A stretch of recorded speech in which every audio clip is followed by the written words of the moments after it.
Hi నమస్తే అందరికి. So మంచు ఫ్యామిలీలో గొడవలు అయితే ఇప్పుడు హాట్ టాపిక్ గా నడుస్తుంది. సో చాలా మంది ఏమంటున్నారంటే క్రమశిక్షణ ఎక్కువైంది. సో క్రమశిక్షణకు మారు పేరు మోహన్ బాబు గారు వాళ్ళ కొడుకులు అని అంటారు.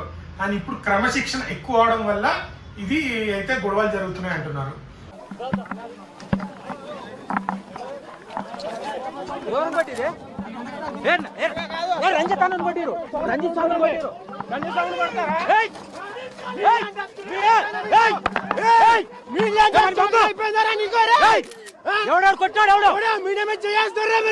సో ఈ గొడవలు అనేది ఇప్పుడే కాదు, లాస్ట్ టైము మన మంచు ఫ్యామిలీకి ఒక వీడియో అయితే పోస్ట్ చేయడం జరిగింది.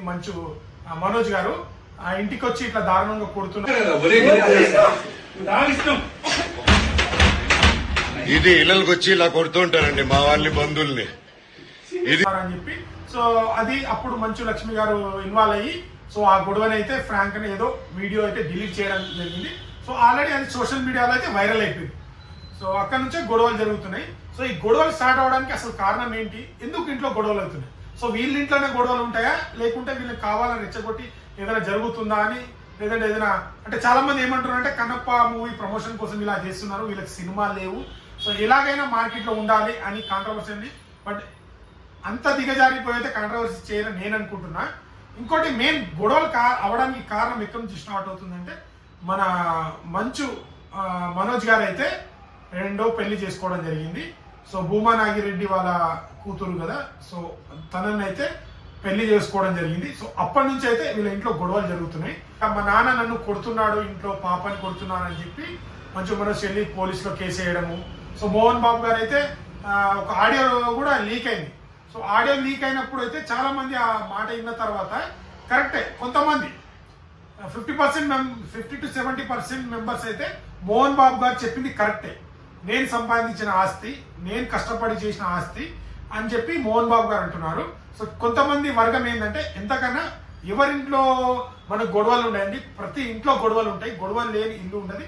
కాకపోతే మన ఇంట్లో మన సమస్యలని మనమే మాట్లాడుకొని మనమే దాన్ని మన పెద్దలతోనో ఒక నలుగురు కూర్చొని దాన్ని పరిష్కరించుకోవాలి. ఇలా బహిరంగంగా అందరూ కూడా మాట్లాడితే పోయేది మన పరువే అని చాలా మంది మోహన్ బాబుకే సపోర్ట్ చేస్తున్నారు. తండ్రి పరువు తీసినవరా నువ్వు అని చెప్పి మన మోహన్ బాబు గారిని సపోర్ట్ చేస్తున్నారు. ఏది అడిగినా నేను నీకు ఇచ్చాను రా, కానీ ఈ రోజున నువ్వు చేస్తున్న పని బిడ్డల గుండెల మీద తంతారంటారే, అలా తన్నేవరా, మనసు ఆవేదనతో కింగిపోతుందిరా.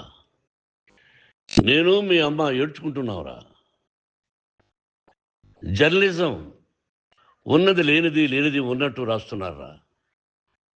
నువ్వు నన్ను కొట్టడం ఏంట్రా, నా బిడ్డ నన్ను తాకలా. ఇద్దరం ఘర్షణ పడ్డాం కొన్ని కారణాల వల్ల. ప్రతి ఫ్యామిలీలోనూ ఉంటాయిరా ఇవి. లేనివాడు ఎవరైనా ఉంటే ప్రపంచంలో ఒకరున్నారేమో, 1% ఉంటుందేమో. అటువంటి వాళ్ళ ఇంటికి వెళ్ళి కాళ్ళు గడిగి నిద్ర పోసుకోవచ్చు. కొంతమంది ఏమో మనోజ్ ని రైట్ అని కొంతమంది అంటున్నారు, కొంతమంది రాంగ్ అంటున్నారు. సో మీరేమనుకుంటున్నారో దీని మీద కామెంట్ చేయండి. ఇన్ని గొడవలు ఉన్నా మనం మాట్లాడుకుని తీర్చుకోవాలి, కానీ ఇలా చేయడం కరెక్ట్ కాదని చెప్పి. సో విష్ణు గారు కూడా ఒక ప్రెస్ మీట్ పెట్టారు. సో మా నాన్న పర్మిషన్ లేదు ఎవరు లోపలికి పోరు అంటే, సో కన్నా కొడుకే కదా అంటే ఎవరైనా కానీ మా నాన్న పర్మిషన్ తీసుకుని లోపలికి పోవాలి అని చెప్పి విష్ణు కూడా ఒక ప్రెస్ మీట్ పెట్టడం జరిగింది. బట్ ఇది మా ఫ్యామిలీ ఇష్యూ, మేము పరిష్కరించుకుంటామని కూడా ఎక్కడ చెప్పలేదు. సో ఇంకా కాంట్రవర్సీగానే మాట్లాడడం జరిగింది. ఇంకోటి ఏంటంటే మీడియా పైన, TV9 వాళ్ళ మీడియా పైన మోహన్ బాబు గారు అయితే కొద్దిగా సీరియస్ అయిపోయి కొట్టడం జరిగింది. సో దీన్ని కూడా 2 సైడ్ నుంచి మాట్లాడుతున్నారు.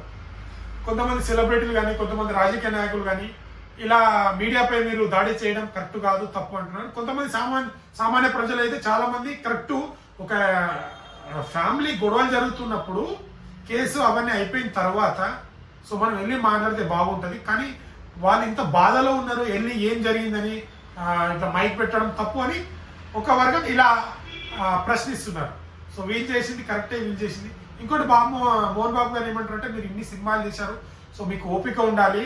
సో మరి ఐబీపీ అయిపోవడం వల్ల, ఎందుకంటే ప్రాబ్లమ్స్ తను ఒక ఏజ్ లో ఉన్నాడు. సో హై టెన్షన్ ప్రాబ్లమ్స్ వల్ల ఇద్దరు కొడుకులు బయట పడిపోయిన హై టెన్షన్ లో కొట్టినట్టున్నారు. కానీ చాలా మంది మంచిగా అయింది అనుకుంటున్నారు. సో ఎవరికైతే కొట్టారో తనకి ఇక్కడ తలిగి బ్రెయిన్ ఏదో ఆపరేషన్ చేయాలంటే ఫుడ్ కూడా తినలేడు, అంత సీరియస్ అయిపోయింది అంటున్నారు. దీని మీద వాళ్ళు మీడియా వాళ్ళు కూడా సారీ చెప్పాలి అని వాళ్ళు కూడా ఒకవైపు నుంచి డిమాండ్ చేస్తున్నారు. రాజకీయ నాయకులు కూడా ఏదేదైనా తప్పుంటే ఖచ్చితంగా సారీ చెప్పాలని కొంతమంది అయితే ఇలా అంటారు. కామన్ ఆడియన్స్ కొంతమంది అయితే ఇలా వెళ్ళడం అడగడం కరెక్టే, కానీ ఇలా ఫ్యామిలీ విషయాలలో దగ్గర పోయి మరీ బయటపడకుండా మాట్లాడడం అనేది కరెక్ట్ కాదని చెప్పి కొంతమంది ఎలా వర్క్ చేస్తున్నారు. లాస్ట్ టైం ఇష్యూ వచ్చినప్పుడు కూడా మంచు వాళ్ళ సిస్టర్ ఉందిగా, మంచు లక్ష్మి గారు కూడా ఇన్వాల్వ్ అయ్యి సో తను కూడా చెప్పడం జరిగింది. సో అప్పుడు సాల్వ్ అయిపోయింది. సో ఈసారి ఎందుకో తను కూడా చెప్పినా సాల్వ్ అవ్వట్లేదు, చాలా సీరియస్ అయిపోయింది. ఎంత ఫ్యామిలీ అయినా ఇక్కడ 40 మంది బౌన్సర్లు, ఇక్కడ 40 బౌన్సర్లు ఇట్లా ఇంట్లోకి వెళ్ళడము, నన్ను చంపేస్తా అని బెదిరిస్తున్నాడని చెప్పడము, వీడియో రికార్డింగ్ లో ఉంది ఎవరెవరు నిజాలని మంచి విషయం చెప్పడము. సో ఒక ఆడియో రికార్డ్ అయితే చాలా ఎమోషన్ గా మాట్లాడారు తను, మోహన్ బాబు అయితే చాలా ఎమోషన్ గా, అది చాలా మంది కరెక్టే కదా అని అటు సో ఇటు కొంతమంది సపోర్ట్ చేస్తున్నారు, ఇటు కొంతమంది సపోర్ట్ చేస్తున్నారు. సో ఏదేమైనా వాళ్ళ ఫ్యామిలీ ప్రాబ్లమ్స్ ప్రతి ఒక్కరి ఇంట్లో ఉండేదే, ఇది కొత్తదేం కాదు.